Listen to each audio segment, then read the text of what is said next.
پروردگارا، از نزد خود رحمتی بر ما ارزانی فرما و برای ما از این مشکل ما راه نجات فراهم گردان. پروردگارا، سینه ام را برای من فراخ گردان و کار مرا برای من آسان کن و گره را از زبانم بکشای. پروردگارا، بر دانشم بیفزا.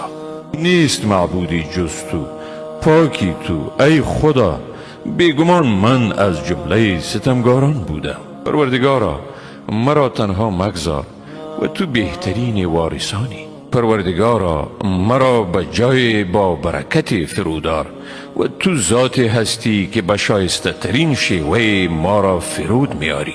ای پروردگار من، مرا در میان مردم ستمگار قرار مدی. پروردگارا، من از وسوسه های شیاطین به تو پناه میگیرم.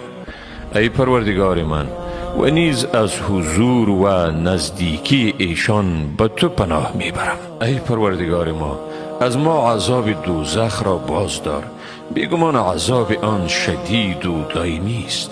پروردگار ما، از همسران ما و فرزندان ما برای ما نور چشمان ارزانی کن و ما را برای پرهیزگاران پیشوا ساز.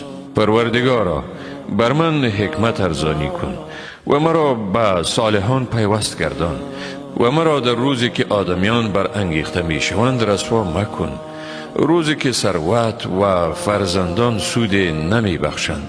پروردگارا، مرا بر آن دار تا شکر نعمت را بستایم که به من و به پدر و مادر من عنایت کردی و عمل صالح انجام دهم که مورد رضای تو گردد و به مرحمت خود مرا در صف بندگان صالح خود درآر.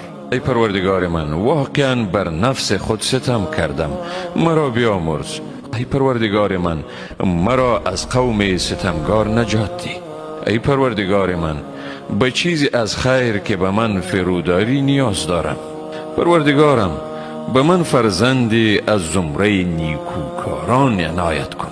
پروردگارا، ما را و برادران ما، آنهایی را که در ایمان بر ما پیش دستی کردند، بیامرز و در دلهای ما نسبت به کسانی که ایمان آوردند کینه را راه مدی. پروردگارا، واقعا تو رؤوف و مهربان هستی.